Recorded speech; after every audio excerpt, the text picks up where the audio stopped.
밤거리를 밝히던 극장 간판을 기억하시나요? 네온사인 불빛이 번쩍이고 사람들로 가득 찬 영화관 앞에서 표 한 장 손에 쥐려고 줄 서던 그 시절 말입니다.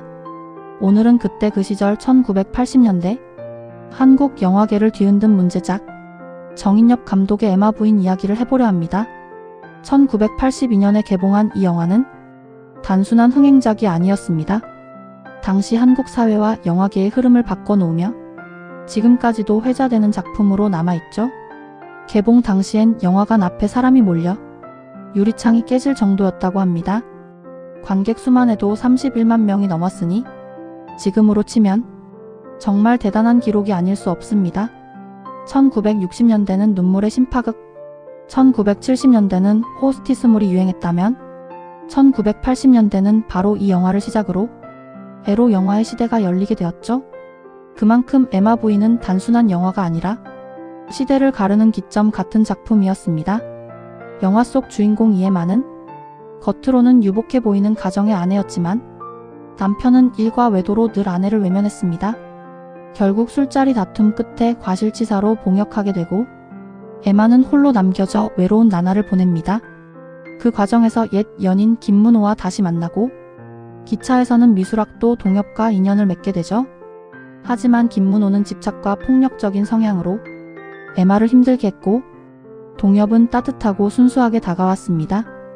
욕망과 갈등 두 남자 사이에서 방황하던 에마는 결국 동엽이 아닌 교도소에서 출소한 남편을 선택하며 가정으로 돌아가게 됩니다. 제가 어릴 적 동네 선배에게 들은 이야기가 있습니다. 그 시절 그는 이 영화를 보기 위해 서울까지 밤차를 타고 갔다고 했습니다. 입장권 하나 사는 게 로또 당첨만큼 어려웠다며 새벽까지 줄을 섰던 군중을 잊지 못한다고 했죠. 지금처럼 클릭 한 번으로 영화를 볼 수 있는 시대가 아니었기에 그땐 영화 한 편이 곧 사회적 사건이자 인생의 추억이었습니다. 에마 부인은 단순히 자극적인 영화가 아니었습니다. 여성도 욕망을 가진 주체적 존재임을 드러낸 최초의 작품 중 하나로 평가받습니다. 이전까지 영화 속 여성상은 늘 수동적이고 희생적인 모습이었지만 이 작품에서의 에마는 욕망과 갈등 선택을 스스로 하는 인물로 그려졌습니다. 물론 결국 가정으로 돌아가는 결말 때문에 타협적이라는 비판도 있었지만 여성의 성적 욕망을 스크린 위로 끌어올렸다는 점에서 큰 의미가 있습니다. 여기서 한 번 더 생각해보게 됩니다. 부모님 세대 혹은 어른들 사이에서 이 영화 얘기가 오가면 어쩐지 얼굴이 붉어지던 순간들 말입니다.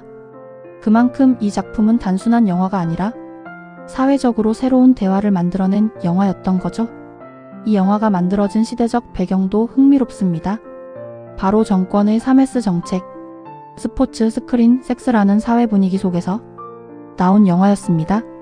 국민들의 관심을 정치에서 멀어지게 하려 했다는 해석이 많습니다. 에마 부인은 그런 시대 속에서 탄생했고 아이러니하게도 검열의 틈새에서 성적 표현이 하나의 탈출구가 되었던 겁니다. 제작 비화도 빼놓을 수 없죠. 원래 제목은 에마 부인, 즉 말을 사랑하는 부인이었지만 검열 과정에서 애초의 의미로 바뀌었습니다. 또 안소영 배우가 나체로 말을 타는 장면은 믿기 어려울 만큼 위험하게 촬영되었습니다. 안전장치 하나 없이 찍다가 실제로 다치기도 했으니 그야말로 목숨 걸고 찍은 영화였던 셈이죠.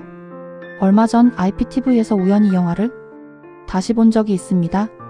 솔직히 요즘 시선으로 보면 촌스럽게 느껴지는 부분도 많았습니다. 하지만 동시에 여성의 성적 욕망을 이야기했다는 사실 하나만으로도 지금 다시 평가받을 가치가 충분하다는 생각이 들었습니다. 에마 부인은 이후 무려 13편의 시리즈로 이어지며 한국형 프랜차이즈 영화의 시초가 되었고 백상예술대상 신인상과 황금촬영상 금상을 수상하며 영화적 성과도 거뒀습니다. 단순히 선정적인 영화가 아니라 당시 사회와 문화 그리고 여성상을 새롭게 바라보게 만든 작품이었던 겁니다. 그리고 놀라운 사실 하나? 2025년 현재 이 영화는 넷플릭스에서 에마라는 새로운 제목으로 다시 소개되고 있습니다. 단순한 복원이 아니라 픽션 코미디 드라마 형식으로 각색되어 전 세계 시청자들에게 공개된 것이죠. 개봉 당시엔 충격과 논란의 중심이었던 영화가 수십 년이 지난 지금에는 한국 근현대사를 담아낸 문화적 아이콘으로 재조명되고 있습니다. 세월이 흘러도 여전히 살아 숨쉬는 작품이라는 걸 새삼 느낍니다. 혹시 이 영화를 직접 보셨던 기억이 있으신가요? 아니면 친구나 지인들에게서 전해 들은 이야기가 있으신가요? 아마 누군가에게는 금기의 상징이었을 테고 누군가에게는 젊은 날의 추억이었을 겁니다. 세월은 흘렀지만 어떤 기억들은 영화처럼 마음속에 남아 잊히지 않습니다. 에마 부인은 바로 그런 작품이 아닐까요? 시간이 흘러도 우리 가슴속 어딘가에 남아있는 따뜻한 추억처럼 말입니다. 오늘 제 이야기가 여러분의 기억 속 작은 불씨 하나를 다시 지펴드렸다면 좋겠습니다. 영상을 보시고 느끼신 추억이나 생각들을 댓글로 함께 나눠주세요. 그리고 이 이야기가 좋으셨다면 구독과 좋아요로 마음을 표현해주세요.